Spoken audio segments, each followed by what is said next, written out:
तृतीय स्कंद सप्तम अध्याय चल रहा है हमारा विदुर मैत्री संवाद। तो कल जो श्रवण किया हमने इसमें तो क्या श्रवण किया हम लोगों ने, क्या श्रवण किया हम लोगों ने इसमें? प्रश्न था जो जीव की जो संसार में दुर्अवस्था हो चुकी है, मायाबद्ध हो चुका है ना, जड़ीय धर्म से युक्त हो चुका है, काम क्रोध लोभ मोह मद इत्यादि से, अब उसे मुक्त कैसे हुआ? क्योंकि आत्मा में ये दोष नहीं है। दोष किसमें है? ये दोष है शरीर में, आत्मा में दोष नहीं है। नहीं है तो भी शरीर तो ये दिखाई कैसे पड़ रहे हैं योगेश? जब आत्मा में दोष नहीं है तो दिखाई कैसे पड़ रहे हैं दोष से? क्या एग्जाम्पल क्या दिया था?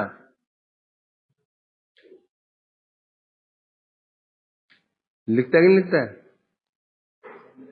यस, बोल।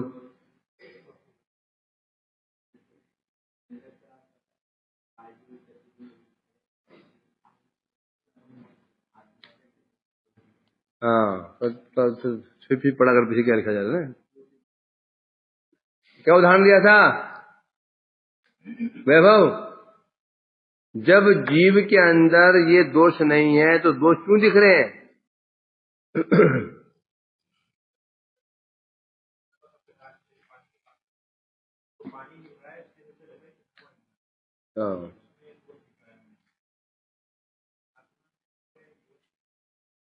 तो ये दोष किसके हैं?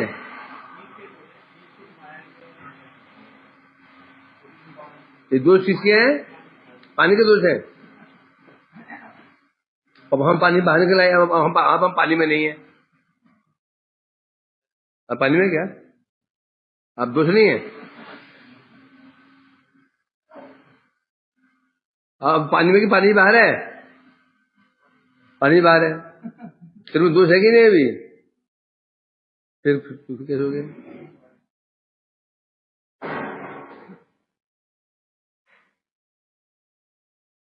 नवल, मैं कह रहा हूं ये दोष किसमें है? ये दोष किसमें है?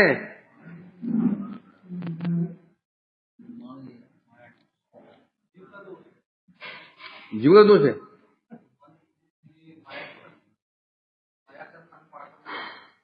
तो मैं समझ तो दोष कहां से आ गए? गुण आएगा क्यों? गुण है। नंद किशोर जी, आप पेज पलट रहे हैं। ये दोष कहां पे? दोष किसके हैं? काम क्रोध लोभ मोह मद मात्सर्य ईर्ष्या द्वेष सब है। ये दोष किसके हैं? अंतःकरण। इस दोष का आधार मन है, अहंकार है, बुद्धि है, यहाँ रहता सूक्ष्म शरीर है। और आत्मा ये संपर्क में आ गई है। अच्छा, जो धर्म, जो उपाधि उस मन की थी, उपाधि कहाँ किसमें प्रतिफलित हो चुकी है? आत्मा में। जैसे जो कंपन, जो धर्म था, उपाधि थी, वो उपाधि चंद्र की नहीं है, उपाधि है जल की। जब प्रतिबिंब से पढ़ा तो वो उपाधि किसमें प्रतीत हो रही है? जल में। बाकी आप जानते ही हैं, बाकी आप सब जानते ही हैं। ये तो आप बैठे हैं, मेरे उत्साह बढ़ाने के लिए बैठे हैं। सामान्य नहीं है कोई सुख के अवतार, कोई शारीरिक के अवतार, कोई चतुष्ण का अवतार, एक से बैठे हैं संत महापुरुष हैं। तू तो मंजरी। तो अब यहाँ कल चुका, यहाँ तो बात चल रही थी, तो किस प्रकार से ये जो आत्मा तो है नहीं, तो दिख रहे हैं तो दूर कैसे हों? तो बता रहे थे एक ही उपाय है, वासुदेव अनुकंपया भगवत भक्ति योगेन तिरोधत्ते सनेर्य। वासुदेव की अनुकंपा से भक्ति योग के द्वारा, भगवत भक्ति योग के द्वारा, तो भक्ति में कौन सी भक्ति? भक्ति मिश्र ज्ञान। भक्ति बोल दिया, ये सफाई टपाई भक्ति का काम नहीं है। भक्ति देवी तो महारानी है, वो नहीं करे सफाई टपाई। ये काम वो भक्ति देवी नहीं करेगी। ये काम किसका है? विद्या देवी। भक्ति मिश्र ज्ञान का अवलंबन करने से तब ये जो अनर्थ इत्यादि नाश हो जाते हैं। शुद्ध भक्ति का ये काम नहीं है, आगे बताएंगे इसको। तो ये तो आगे बढ़ते हैं।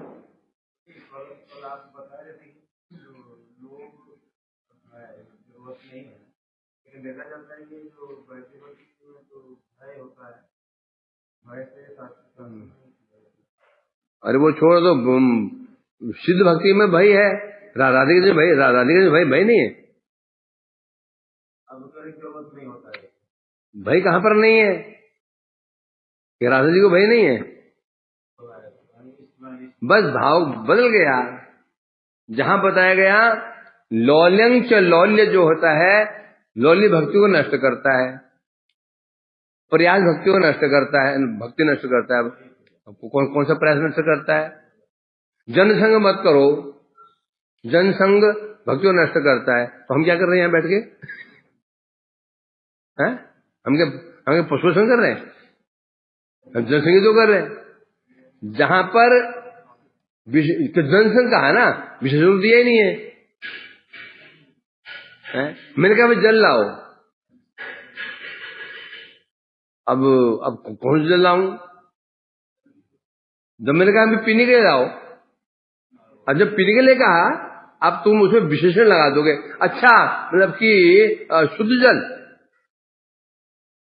जब मैंने कहा जल ले आओ, अब मेरे को जल कहा, मैंने विशेषण तो दिया ही नहीं है।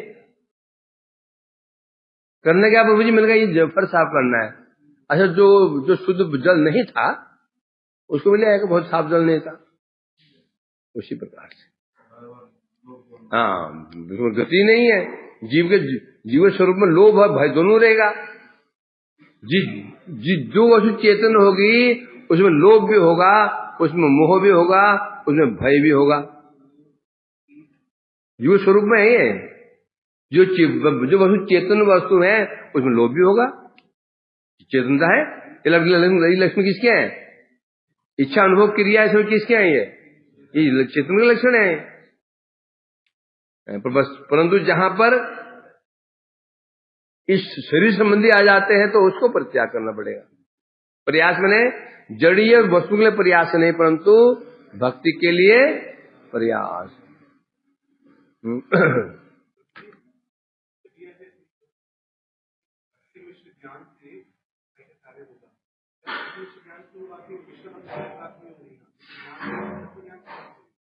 ये भक्ति मिश्र ज्ञान है, केवल ज्ञान नहीं। केवल ज्ञान, भक्ति मिश्र ज्ञान, ज्ञान मिश्र भक्ति। केवल कर्म, भक्ति मिश्र कर्म, कर्म मिश्र भक्ति। केवल योग, भक्ति मिश्र योग, योग मिश्र भक्ति। इतना सुनते हो सब जानो, जानता है, जानते हो, तो परीक्षा ले रहे हो। मुझे पता है प्रभु आपकी महिमा हम जानते हैं, अपरंपार है। हाँ तो शनय शनय कहते धीरे धीरे धीरे धीरे जब वो भक्ति मिश्र ज्ञान का आश्रय ग्रहण करता है,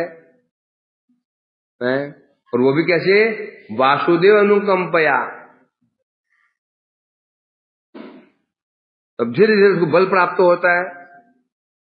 फिर ये धीरे धीरे जो ये शोक मोह होते ये दूर होने शुरू हो जाते हैं। पर ये हमारा लक्ष्य नहीं है। हमारा लक्ष्य अनर्थ निवृत्ति नहीं है। हमारा लक्ष्य अपराध निवृत्ति भी नहीं है। हमारा प्रयोजन पाप निवृत्ति भी नहीं है। हमारा प्रयोजन क्या है? कृष्ण सेवा। हमारा लक्ष्य है कृष्ण सेवा। अपराध अनर्थ ये निवृत्ति हमारा लक्ष्य नहीं है, क्योंकि ये बाधक है, इसलिए निवृत्ति की बात आ चुकी है। वास्तव में हमारा जो लक्ष्य है, लक्ष्य क्या है? कृष्ण प्रेम है? शिवापराध होता है ना, शिवक करेंगे नहीं, अपराध कहां से होगा? शिवक करेंगे नहीं, नामापराध होता है, नाम करेंगे नहीं, अपराध कहां से होगा? वैष्णव अपराध होता है, वैष्णव पास फटकेंगे नहीं, 10 लोग दूसरे प्रणाम कर देंगे, निकल लेंगे पति गले से, बच गए, हो गए काम, अपराध से बच गए, हो गई, सिद्धि मिल गई, है ना नंद किशोर जी? नहीं, क्यों? अपराध से बच गए, क्यों? अपराध होगा वो, क्यों? हमारा लक्ष्य जो है अपराध से बचना नहीं है, हमारा लक्ष्य है कृष्ण सेवा प्राप्ति करना। और वो कहां मिलेगी? वैष्णव के संग में मिलेगी। नाम की प्रीति कैसे होगी? नाम की सेवा से होगी। अर्थ विग्रह से प्रीति कब होगी? अर्थ विग्रह की सेवा से होगी। क्या भगवान की जो श्री विग्रह उसकी प्रीति कैसे होगी? उनकी सेवा से होगी। नाम में प्रीति कैसे आएगी? नाम की सेवा से होगी। वैष्णव प्रीति कैसे होगी? प्रीति पूर्वक करना होगा। कैसे करना होगा? भक्ति कैसे करना पड़ेगा? प्रीति पूर्वक। नाम हो प्रीति पूर्वक, धाम हो प्रीति पूर्वक, गुरु सेवा प्रीति पूर्वक, वैष्णव सेवा सब प्रीति पूर्वक। और प्रीति कैसे होती है? ददाति प्रतिगृह्णाति गोह्यमाख्याति पृच्छति भुंक्ते भोजते चैव षड्विध प्रीति लक्षणम। नहीं बच सकते हो, नाक रगड़नी पड़ेगी, नाक रगड़नी पड़ेगी, समझेंगे नहीं? नाक रगड़नी पड़ेगी। कहां पे? वैष्णव के चरणों में, नाम के चरणों में, धाम के चरणों में नाक रगड़नी पड़ेगी। नाक ऊंची रखने का काम नहीं चलेगा।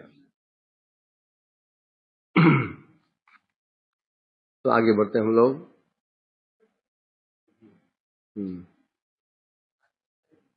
तो मैं इस बात की थी, अभी हमारे जो कर्म जो बड़ा सा पॉइंट ये लगा यहाँ पे, विवर्त विचारेर अभावे भगवत शक्ति परिणाम तत्व सत्यत्व हृदय से अधिकार करिया। जब तक हमारे हृदय में विवर्तवाद का आश्रय है, तब तक इस विवर्त में घूमते रहेंगे, घूमते रहेंगे, घूमते रहेंगे, घूमते रहेंगे। परंतु जब इस विवर्त का जो विचार है, विवर्त का जो भाव है, जब इससे हम ऊपर उड़ जाएंगे। विवर्त मतलब क्या होता है? बताइए, विवर्त किसे कहते हैं? कल बताया गया था आनंद मोहन। विवर्त क्या होता है? परिभाषा दिया करो।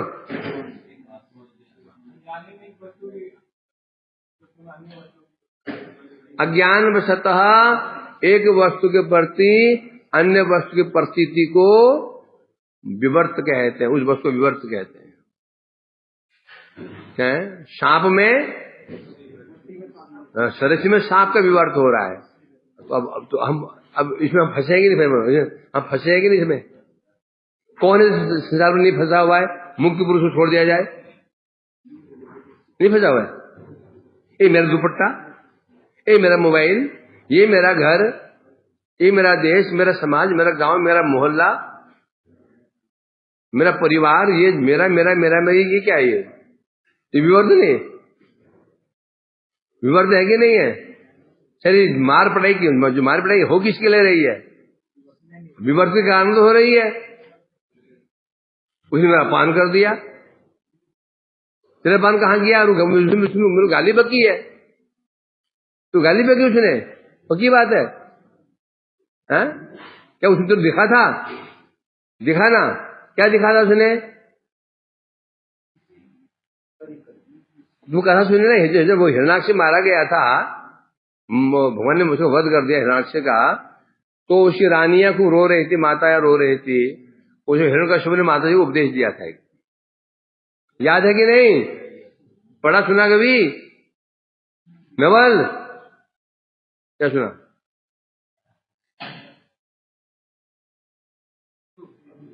कि मैं जा रहा हूं शक्ति लाने के लिए, तुम पीटो ब्राह्मणों को। बोलूं क्या नहीं बोलूं? चलो बोलो। हिरण्यकश्यप से मारा, हिरण्याक्ष से मारा गया तो उस समय दीति उनकी पत्नी, उसकी माता को विरह व्याकुल होकर उसकी पत्नियां रो रही हैं, विलाप कर रही हैं, उस बॉडी को छोड़ ही नहीं रही हैं, खूब रो रही हैं। उसमें हिरण्यकश्यप अपनी माताओं को उपदेश प्रदान कर, माताओं को और अपनी भाभियों को उपदेश दे रहा था। और जो गांव वो जो स्त्रियां थी कि मेरा भाई वीरगति को प्राप्त होगा, आत्मा अजर है, अमर है, ये विनाश नहीं है, तुम लोग शोक क्यों कर रहे हो? मैं तुम्हें कहानी सुनाता हूं। और शुरू की भी तत्वज्ञान बहुत था। कंस ने क्या उपदेश दिया देवकी देवी को? हे बहन, मैं अपराधी, मेरे को पाप नहीं किया, ये तो तुम्हारे भाग्य में था, सर भाग्य का खेल है। अरे तुम मेरे प्रति रुष्ट मत होना, पूरा उपदेश दे रहा उसको। तो हिरण्यकश्यप कह रहा है, किसी काल में एक राजा था, नाम था सुयज्ञ। क्या नाम था? उसने एक पड़ोसी देश में आक्रमण किया और वहां राजा बड़ा बलवान था, बड़ा बहादुर था। उस युद्ध में सुयज्ञ मारा गया, शरीर हो गया। उसके उस शरीर, मृत शरीर को बोला राजमहल में लाया गया, तो उसकी रानियां, उसके माताएं, परिवारीजन घेर के विलाप कर रहे हैं, करते करते छोड़ ही नहीं रहे। संध्या बेला हो गई, संध्या बेला हो गई। अब यमराज ने छोड़ ही नहीं रहे बॉडी को। तो कोई ऐसे महापुरुष, कोई ऐसे भी कहते हैं महंत लोग, उस समय हुआ क्या था, कोई व्यक्ति किंवदंती है, कोई कहते हैं उस समय एक व्यक्ति ने जो पकड़ लगा उस गले में कंठी थी, तुझे बहनों को बोलते हैं वो लोग ऐसे। इसलिए यमराज वहां पर उसको ले नहीं पा रहा था। फालतू बात है, क्या बोलते हैं, ऐसा कोई बात नहीं है। वो तो पहले लेके चले गए उसको, कंठा बांधो, कंठी बांधो, वो लेके जाएंगे। अब वो संध्या बेला हो गई, उनके विलाप सुन करके यमराज जी को थोड़ा दया आई। छोटा बच्चा रूप बन के आए, वहां पर जो रो रहे थे। बोले बाबा क्या हो गया, क्यों रो रहे हो? लोगों ने कहा बेटे तू खेल, बच्चों में खेल, जाके खेल कूद करो। नहीं बताओ क्यों रो रहे हो? बार तो खेलना क्यों, ऐसे कुछ नहीं, जाओ कुछ तो बताओ। झल्ला के बोला हमारा राजा मर गया तो दिल्ली बॉम्बे जाते ना, तो मर गया, आ जाएगा, समस्या क्या है? इसी पहले भी तो कहीं गया होगा, आज ही गया, तो इसीलिए कहा था कि खेल वहां जाकर के। नहीं बताओ ना क्या हुआ? अरे मर गया मैंने, अब वहां से कभी वापस नहीं आएगा, तो वापस नहीं आएगा। तो झांक के देखा, कहाँ गया? ये राजा यहीं पड़ा हुआ है, राजा तो यहीं पड़ा हुआ है, कहाँ गया राजा कहाँ गया? ये तो राजा सामने तो पड़ा है ना। अरे नहीं, इसे आत्मा चली गई। ओहो, इसमें मतलब ये जो शोक कर रहे हो इसके लिए नहीं कर रहे, आत्मा के लिए शोक कर रहे हो। तो आत्मा थी कैसी? हाइट कितनी थी?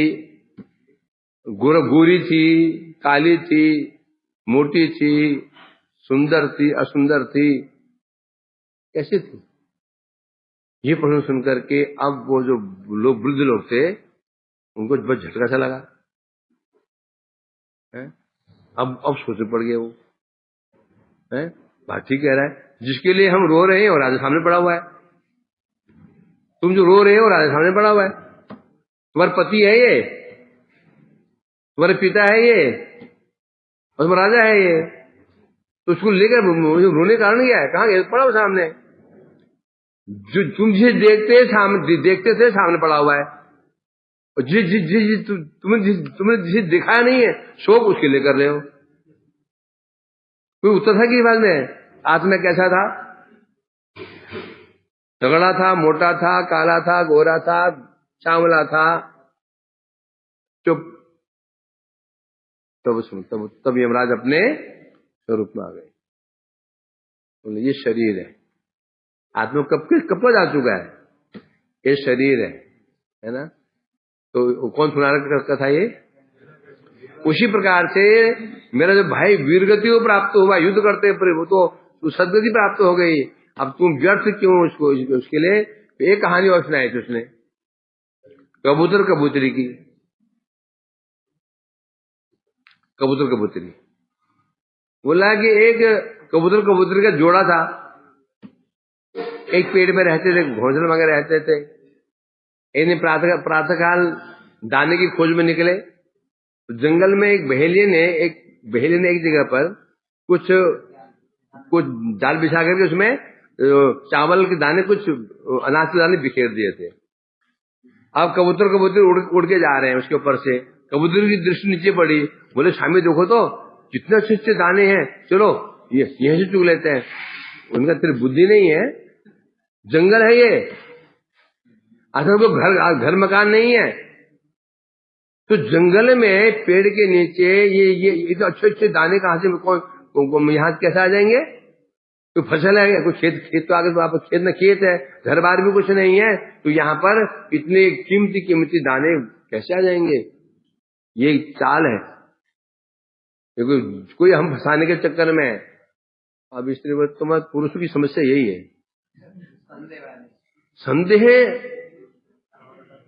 संदेह जाता ही नहीं है। तुम रहो, मैं चली, बस चली गई, जाती फंस गई। कबूतर बैठा है पेड़ पे, अब फंस गई बेचारी है। अब कबूतर बेचारा, हाय मेरी कबूतरी, हाय मेरे बच्चों क्या होगा, बिन मां के बच्चे को कैसे पलेंगे, उन्हें कौन देखेगा? विलाप कर रहा था। भैया दूर से खड़ा, दूर से चिपक गए, बाण संधान किया, बाण मारा उसको, कबूतर वो नीचे आ गिरा।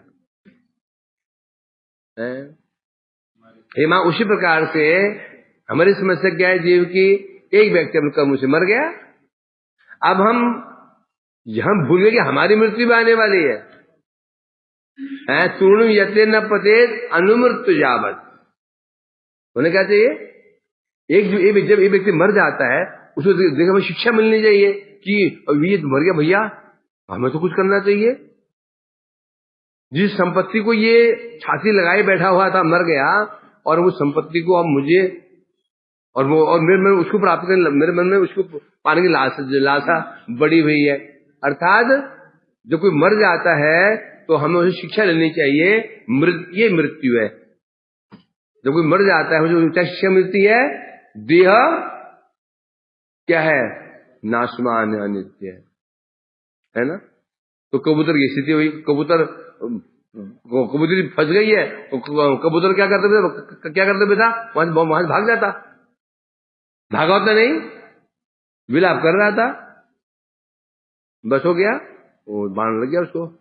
उसी प्रकार से धनुष कह रहा है, इस संसार में जो व्यक्ति आता जाता निश्चित है, जो अपने कर्मों से आया, कर्मों से गया, उसके लिए शोक नहीं करना चाहिए, बल्कि शोक करने के स्थान पर अपने को बचाने की चेष्टा करनी चाहिए।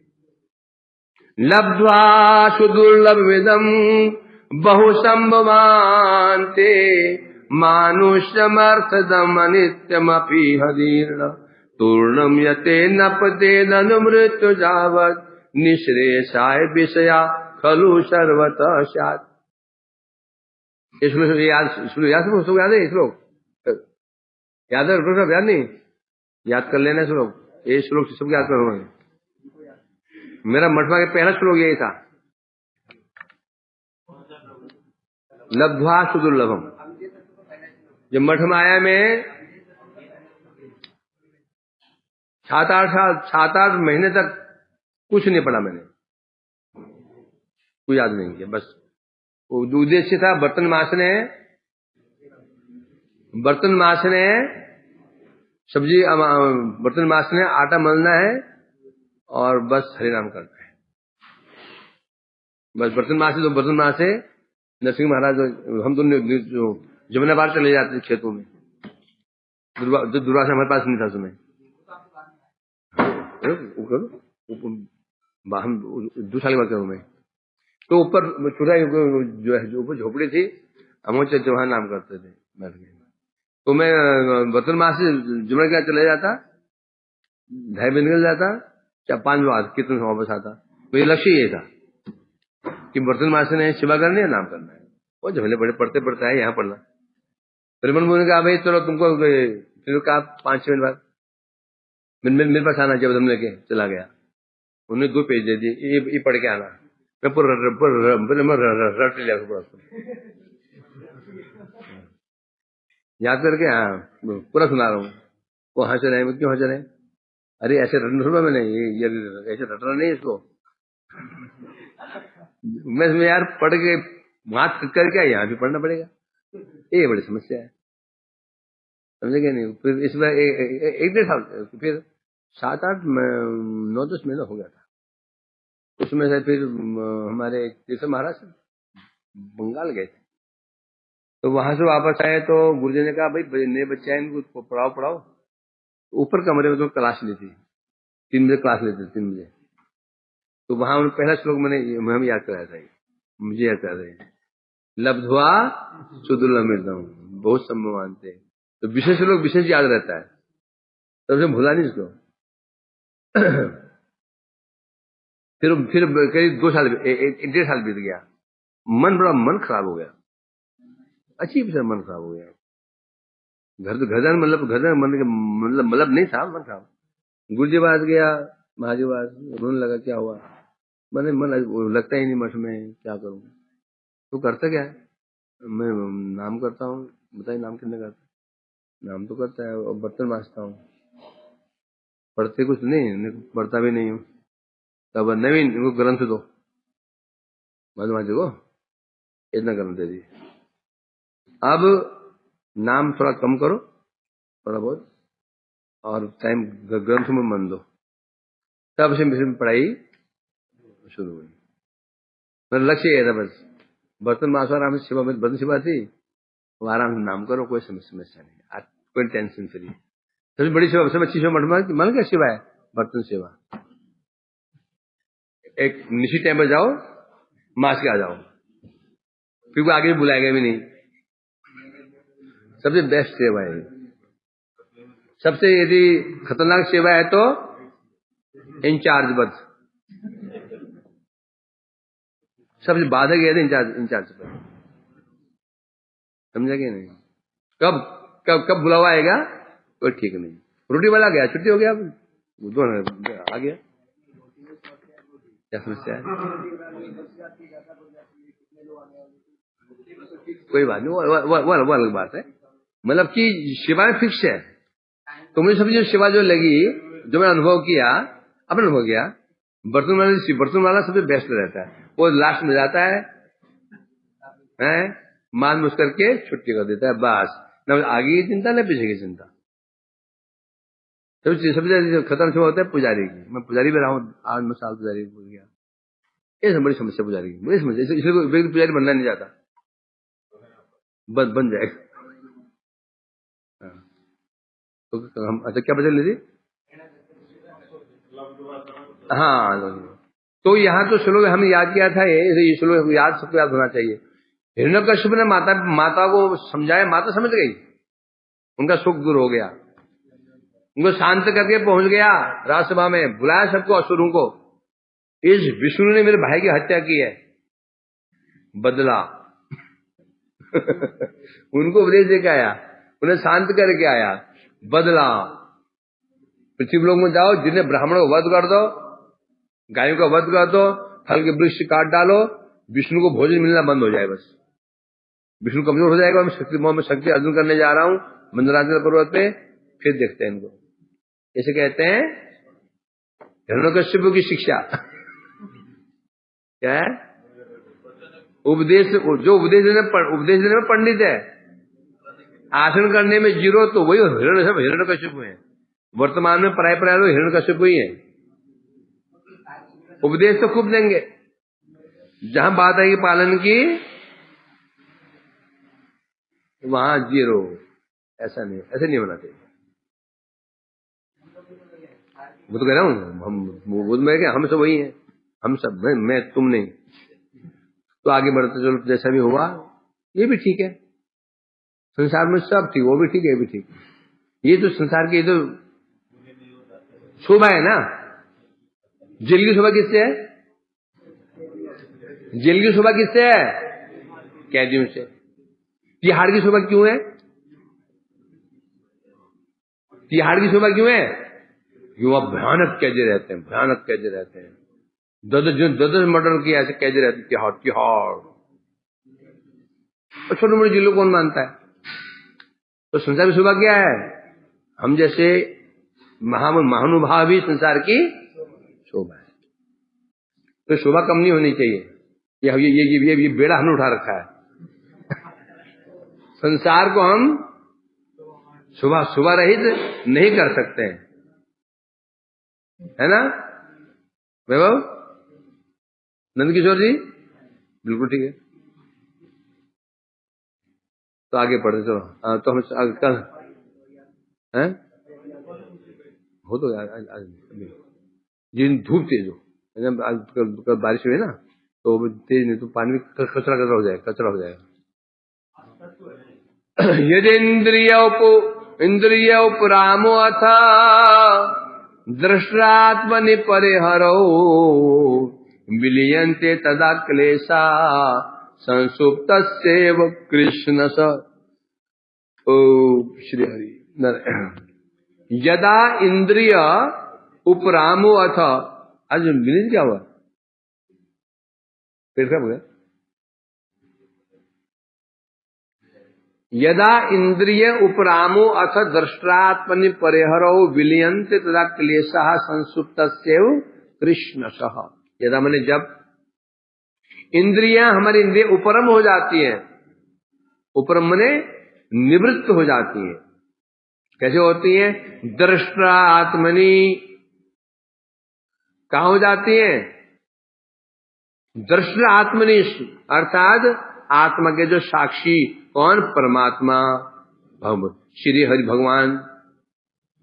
क्या होता है? जब हमारी भगवान में इंद्रियां उपरम क्या होता है? निवृत्त हो जाती हैं, स्थित हो जाती हैं। अर्थात सर्व साक्षी भगवान हरि में जब हमारी इंद्रियां निश्चल हो जाते हैं। निश्चल किसे कहते हैं? न चल इति निश्चल, चलायमान नहीं होती है, हरि में लग जाती है, निश्चल हो जाती हैं। तब क्या होता है? सुषुप्तस्यैव कृष्णस्य क्लेशा विलीयन्ते। जैसे व्यक्ति सो जाता है, जागृत अवस्था में मन चलायमान है, नींद नहीं आती। सपने अवस्था में मन चलायमान होता है तो भी नींद नहीं आती, सपने आते हैं यहां वहां के। सुषुप्ति में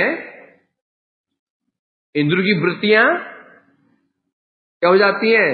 सुप्त हो जाती हैं, इसलिए कुछ अनुभव ही नहीं होता है। मर गया, मरे हुए समान हो जाता है। वही उसी बता रहे यहां पर, जब जीव की जो इंद्रियां हैं, सब इंद्रिय श्री हरि भगवान में लग जाती हैं, तो क्या होता है? तो समस्त क्लेश विलीयन्ते, क्लेश नष्ट हो जाते हैं। क्यों हो जाते हैं? कारण क्या है? जब तक हमारी इंद्रियां जड़ विषय में लगी हुई हैं, क्लेश क्यों मिलेगा? क्योंकि इंद्रिय जो विषय है नाश होने वाले हैं। जब हमारी इंद्रिय कहां लगी हुई है? जड़ीय रूप, जड़ीय गंध, शब्द स्पर्श में लगी हुई है, और ये चीजें नाशवान है, आज है कल नहीं है, तो क्या होगा? मन खराब हो जाएगा। जब ये सब चीजें कहां लग जाती हैं? हरि में लग जाती हैं, फिर मन निश्चल हो जाता है। क्योंकि किसी की दृष्टि, किसी के नेत्र की दृश्य में लगे, और दृश्य एक से बढ़कर के एक है। हमने एक दृश्य देखा, एक दृश्य और देखा, मन वहां चला गया, फिर वहां से वहां चला गया, वहां से वहां चला गया।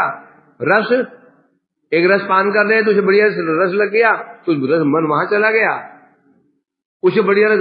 क्योंकि संसार में रूप की कोई सीमा नहीं है, एक से बढ़कर रूपवान व्यक्ति है, एक से बढ़कर रस है, एक से बढ़कर एक सुगंध है, एक से बढ़कर के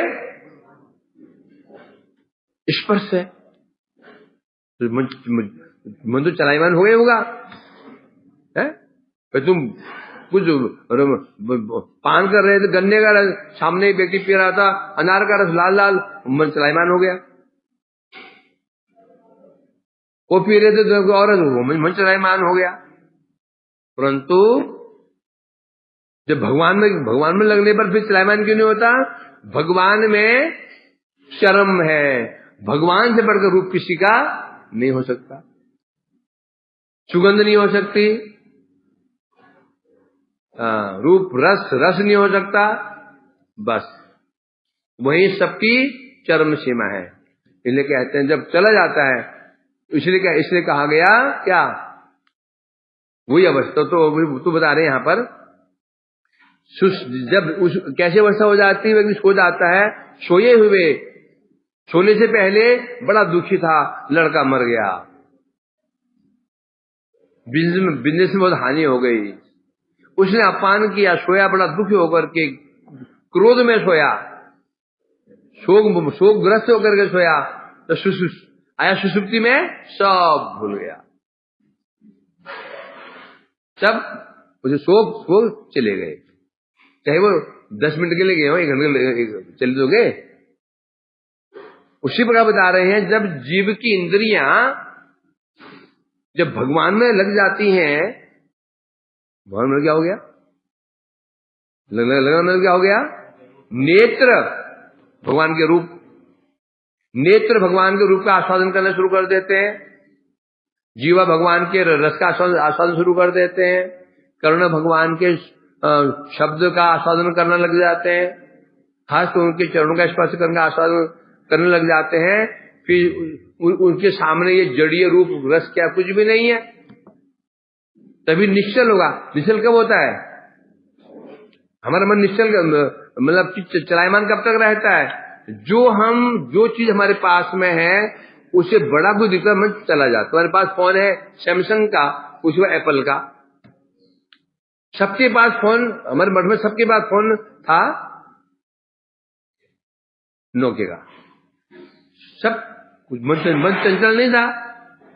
एक व्यक्ति फोन लेके आया सैमसंग का, वो क्या हो जाएगा? मन चंचल। अब सबके पास सैमसंग आ गए, मन चंचल खत्म, मन चंचल नहीं होगा। एक व्यक्ति ले आया फोन है एप्पल का, फिर मन चंचल होता नहीं होता? ये समस्या।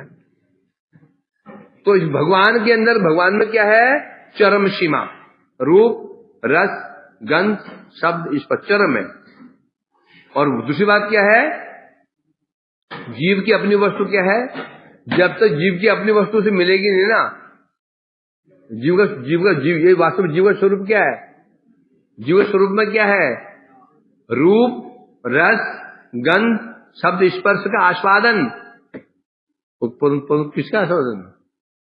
भगवान के रूप का, भगवान के गंध का, भगवान के, क्योंकि जब भगवान ने हमें इंद्रिय प्रदान की थी, साथ में इंद्रिय जो घोड़े थे उनकी डाइट भी फिक्स कर दी थी। हे जीवो, तुम्हें जो नेत्र दे रहा हूं इसका आहार है मेरा स्वरूप, मेरा सौंदर्य। कान दे रहा हूं, इसका क्या है? इसका आहार क्या है? मेरे शब्द। नाक दे रहा हूं, घ्राणं च तत्पाद सरोज सौरभे श्रीमदुलस्या रसनांत दर्पित। और जो तुम नाक दे रहा हूं, नासिका दे रहा हूं, ये ध्यान रखना, कुछ और मत सूंघना, मेरे चरणों में तुलसी चढ़ी हुई है उसको सूंघना बस। और जीवा दे रहा हूं रसनांत दर्पित, भगवान को जो तुलसी अर्पित होती है वो तुलसी ग्रहण करना, खीर छोड़ देना इसमें क्या कहा है? श्रीमद तुलस्यांग रचना तदर्पिता, रचना को क्या देना है? तुलसी देनी है। वो तो खीर तो बोला ही नहीं है, हलवा बोला है। क्या देना है? तुलसी बस, बाकी बाहर बांट दो। आज से ये करना सब तुलसी। मैं बोलो अभी 20-25 भरजारी कितने 30-35 है ना, 30-35 पत्ते डाल दो, पत्ता बांट दो, प्रसाद बाहर रोड में बांटो प्रज्ञा मार्ग में। क्योंकि क्यों भागवत में लिखा है। कौन कह रहा है ये? अमरीश महाराज। तो असल ये था, परंतु हमने क्या कर दिया? अत्याहार कर दिया। क्या कर दिया? अत्याहार कर दिया। भगवान जो हमको डाइट निश्चित की थी, हमने उसका क्रॉस करके लिमिट क्रॉस करके आंख से क्या देखने लगे? भगवान को दिखाई नहीं है। मैंने कहा भाई कम से कम आधा घंटा बैठ ठाकुर को देखो। सुबह कुछ दिन से बैठे, अब कोई यहाँ बैठता है, कोई वहां बैठता है, ठाकुर को मतलब चीटी काटते हैं यहाँ पे, ठाकुर अच्छे नहीं लगते हैं। मेरा उद्देश्य क्या था? आधा घंटा तो जो जिनका खा रहे हो उनका आधा घंटा उनको देखो कम से कम, है नहीं देखेंगे? आसान नहीं है देखना उनको, आसान नहीं है। जो है ना पाप है ना, वो बैठने नहीं देंगे। जो पाप अपराध बैठने नहीं, सामने बैठने नहीं देंगे, वहां उठा देंगे। तो वहां बैठ जाएगा, यहाँ बैठ जाएगा, वहां करेंगे। मेरा उद्देश्य ये था कि यहाँ बैठा तो आधा घंटा का ठाकुर जो देखे तो सही है। आरती में खड़े होते हैं तो ही नहीं देख पाते हैं, दृष्टि वहां जाती नहीं है। चाहे पापी दृष्टि कर जाएगी उधर, कभी इधर कभी उधर, कभी आगे कभी नीचे। तो हमने क्या कर दिया? सब चौपट कर दिया। भगवान का जो विधान का हमने तोड़ दिया, बन गया अपराधी। इसलिए कह रहे हैं वास्तव में क्या था? भगवान का रूप, भगवान का रस, भगवान स्वयं भगवान ने हमारे समक्ष ये 5 बाण चलाए थे। 5 बाण कौन कौन थे भगवान के? उनका रूप, उनका रस, उनका गंध, उनका शब्द, स्पर्श। हमने बाण को हम लगने नहीं देते। कवच पहन रखा है। क्लिंग काम देवाय विदुमे पुष्पमाणाय, कामदेवाय ना, वो 5 बाण चला तो रहे हैं, परंतु हमने कवच पहन रखा है। क्या? कवच। ऐसे कवच है, भगवान के बाण भी भेज नहीं पा रहे हैं। ये हाल हमारी है। हाँ, तो इसलिए कह रहे हैं यहां पर टीका में कह रहे हैं ताहले सम अनर्थ है निवृत्ति कखन होइबे। अब यहां बता रहे हैं, विदुर जी ने पूछा प्रभु ये तो अनर्थ है, समझ गया मैं, अनर्थ है, हम अनर्थग्रस्त हैं, ये तो बताओ अनर्थ जाएंगे कब? आपको ये रोग है, आपको वो रोग है बोल दिया, अब जाओ डॉक्टर के पास में गए, 500 पर्ची कटाई, डायग्नोज किया, जाओ डायग्नोज करके बोला जाओ घर जाओ। क्या बोलेगा वो? अरे मेडिसिन दो, बीमारी तो बता दी, ये 500 रुपए की बीमारी बताने के थे क्या? हैं? 500 किसके लिए थे? उन्हें दवाई लिखने दिए थे। तो आप ये बताओ कि ये जो क्लेश हैं, जो अनर्थ हैं, ये दूर कब होंगे, कैसे होंगे, बताओ तो सही। तब इसलिए बता रहे हैं यदा इंद्रिय उपरामो असदृष्टात्मनि परिहरो। कब? जब इंद्रिय उपराम, हमारी इंद्रिय जहां यहां वहां लगी हुई है ना, जत्र तत्र लगी हुई है, कहां हमारी इंद्रियां सर्वत्र लगी हुई है। जब इधर सब जगह से निवृत्त होकर के हरे भगवान लग जाएंगी,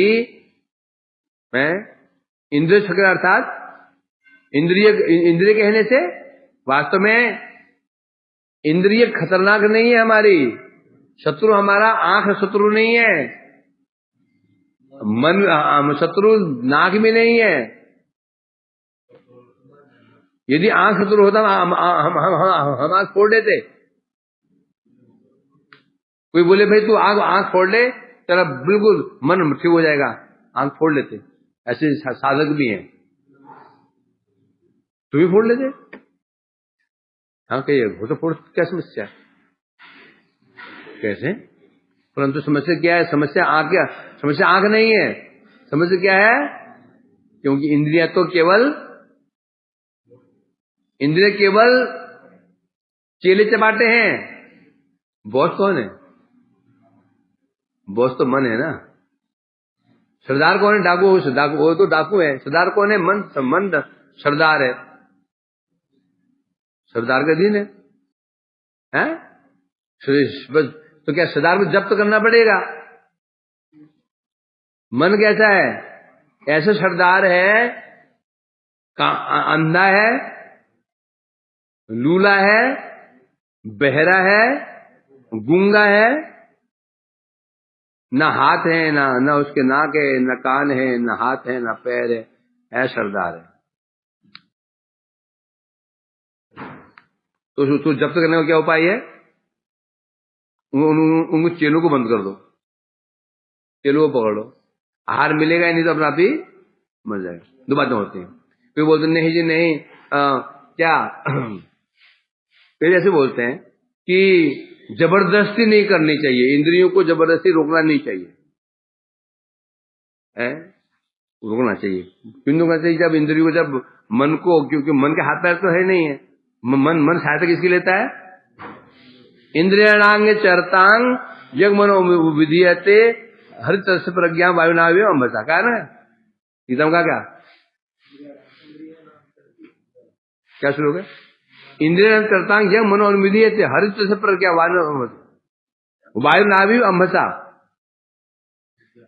जैसे एक व्यक्ति नदी पर, नाव से नदी पार कर रहा है, जा रहा है बेलमन की ओर, हवा चल लेती है केशी घाटी की ओर। वो तूफान क्या करेगा? तूफान आया था ना, वो तूफान खींच करके नाव को उसको केशर पहुंचा देगा। और केशर में कौन रहते हैं? प्रेत। सावधान, टांग खींचेंगे मुझे। अब तो अब वहां प्रेत भाग गए। क्यों भाग गए? वहां असली प्रेत पहुंच गए। वो क्यों है ना, पहले दिन में डर लगता है किसी का पार करते हुए। जब मठ में आया था मैं 20-25 साल पहले, डर लगता था, सुनसान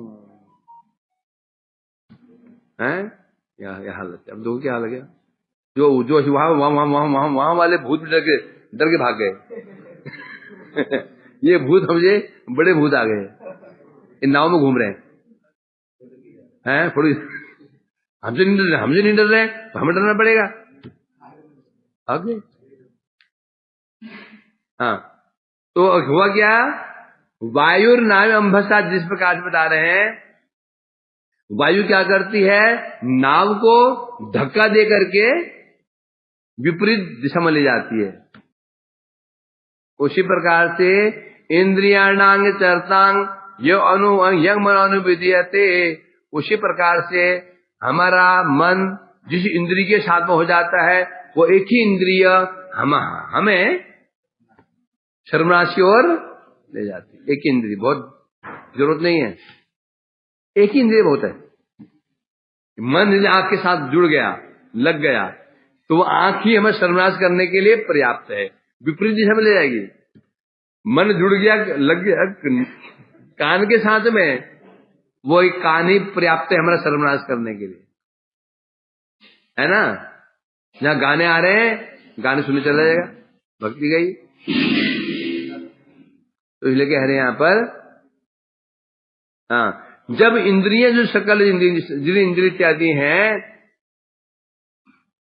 मनोवृत्ति, अब ज्ञानी लोग, ज्ञानी हो, ज्ञान मार्ग हो, वैष्णव मार्ग, योग मार्ग हो, जिन्हें कर्मियों को छोड़ दो। कर्मी तो यही मौज मस्ती में लगा हुआ है, वो जो चाहता ही नहीं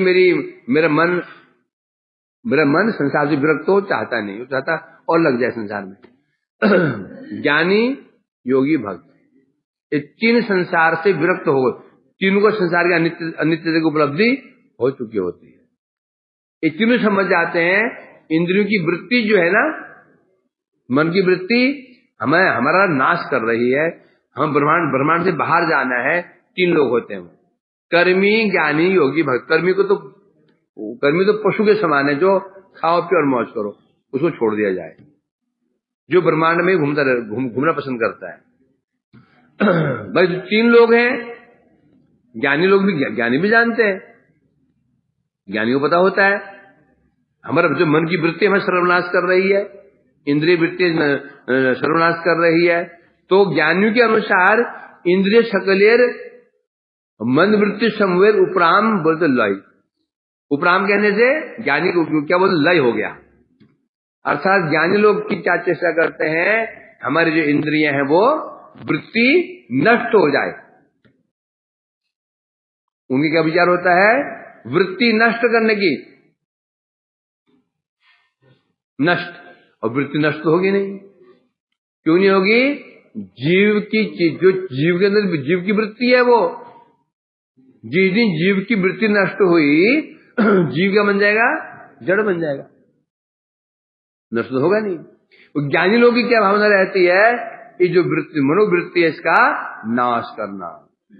तपस्वी आंख बंद कर लेते हैं, देखेंगे नहीं, है ना, आंख तो बंद कर ली। जो आज जो फोटो खींच चुकी है वो कहां जाएगा, आंख बंद कर लो और बढ़िया चित्र आ जाता है। आंख खुली है ना, आंख खुली ना, खुली है ना, अब मम्मी का स्मरण करो, करो करो, फोटो आ रही सामने, आंख बंद कर लो, क्या बढ़िया कलर फोटो है, होता नहीं होता। आंख खुला होगा, आंख खुला है, फिर अपने प्रिय व्यक्ति स्मरण करो, नहीं होगा। अब वो सोचते हैं आंख बंद करने से ध्यान नहीं होगा, परंतु जब चित्र खींचे हुए अंदर वो कहां जाएंगे, आंख बंद करके वो बिल्कुल और भी सुंदर चित्र सामने आ जाते हैं। तो ज्ञानियों के अनुसार इंद्रियों की जो इंद्रियों वृत्तियों का उपराम, अर्थात ज्ञानियों का क्या है, लय, उनका उसी लय होता है। लय मतलब क्या होता है, इंद्रियों की जो वृत्तियां हैं वो नाश कर दो। इंद्रियों की वृत्ति को नाश करना ही उनका उद्देश्य होता है। जैसे बता रहे, सुसुप्ति के समय है, जब व्यक्ति सो जाता है, दूसरा आया फिर अब भक्त लोग क्या करते हैं, भक्त लोग कभी भी वृत्ति नाश करने की चेष्टा नहीं कर जानते, वृत्ति नाश नहीं होती, वृत्ति का नाश नहीं होगा।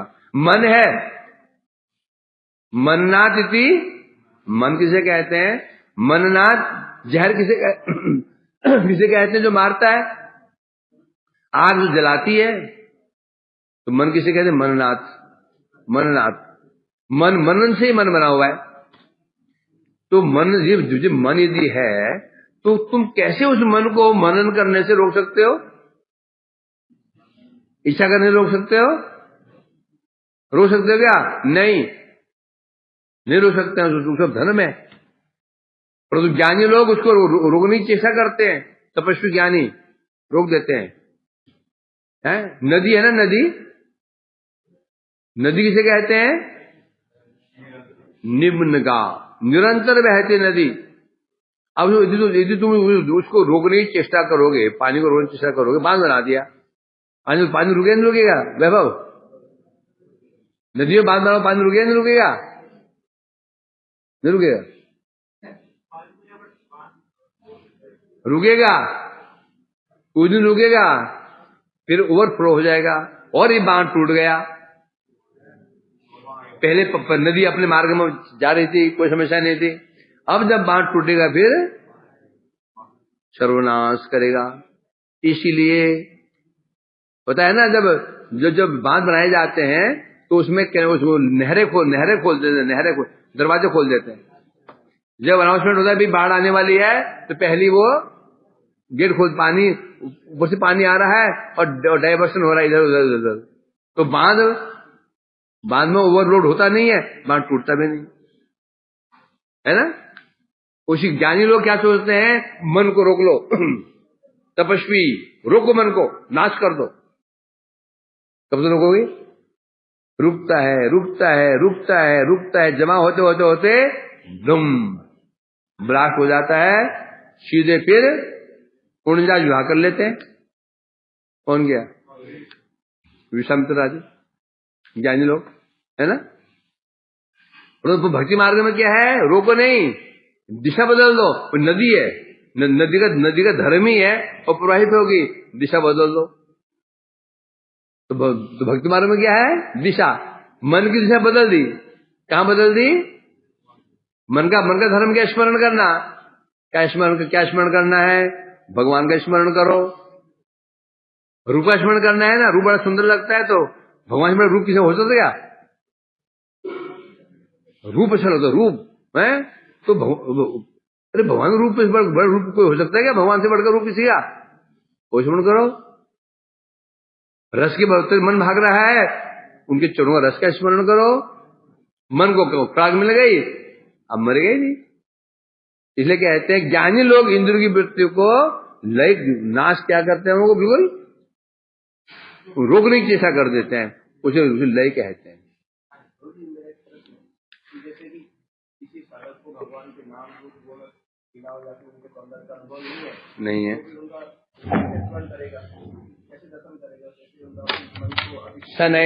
शनय करेगा, धीरे धीरे करेगा। पहले सामने बिगड़े खड़े हैं ना, सामने वो कौन है? सामने कौन खड़े हैं? तो जब करना पड़ेगा, जबरदस्ती गोलियां खानी पड़ेंगी, माला करना पड़ेगा, सेवा करना पड़ेगा, शनय साधन करना पड़ेगा। साधन करते करते प्रीति हो जाएगी। एक तुम्हारे बगल में लड़का बैठा था, बड़ा बदसूरत लड़का था, स्कूल कॉलेज में बड़ा होते ऐसी मित्रता हो गई। अब तुम बड़ा प्यारा लगने लग गया। कैसे लगा? झटके से हुआ? नहीं हुआ। इसलिए जब भगवान की सेवा करते हरिनाम करते करते अपने आप वो हमको उनकी सुंदरता का अनुभव होना शुरू हो जाएगा। हमें नहीं लग रहे ना, हमें नहीं लग रहे हैं। क्यों नहीं लग रहे हैं? एक बहुत सुंदर व्यक्ति भी, तो तुम ट्रेन में जा रहे हो, बहुत सुंदर व्यक्ति है, तेरे से प्रेम हो जाएगा? नहीं होगा। अच्छा लगेगा, भूल जाओगे उसको। सुंदर होने से बात नहीं होती है। सुंदर है तुम्हारा उससे कितने जाति प्रति हो रहा है कि नहीं हो रहा है? सुंदर पुरुष देखते ही तो थोड़ी वो मन लग जाता है, थोड़ी देर में मन हम भूल जाते हैं उसको, कितने सुंदर क्यों नहीं हो। और जब उसके साथ व्यवहार होना शुरू हो जाता है, सुंदर नहीं भी हो तो भी सुंदर हमको लगने लग जाता है। अभी क्यों हमें क्यों बोला उन्होंने? ददाति प्रतिगृह्णाति गुह्यामा खाति पृच्छति, क्यों बोला ये? श्रवणम कीर्तन, ये क्या है? ये तो है बार बार श्रवण करो, बार बार कीर्तन करो, स्मरण करो। बार बार करते करते करते करते क्या हो जाता है? असुंदर भी सुंदर लग जाता है। यार बता रहा हूं, असुंदर भी सुंदर लग जाता है। वो तो सुंदर है, फिर असुंदर भी। तो आमला कुटु खाता है। कब से खा रहा है बोला? जब पहली बार खाया तो वो कैसे लगा है? पहली बार, हाँ देखा ना। जब अब तो कुटु खाता है, ऐसे खाता ये एप्पल खा रहा हो। ये आमला ऐसे देखिए मेरे ही झिझिर हो जाती है, क्या खा रहा है? ऐसे बड़े मजे में खाता है। और जब स्वयं कह रहा, जब शुरू किया था खट्टा लगता था, तो जो मीठा लग गया। हाँ उसी प्रकार बस तो समझे कि नहीं? शनय धीरे धीरे हो जाएगा। आप जानते प्रभु, आप तो मेरे को उत्साह बढ़ाने के लिए पूछ रहे हैं।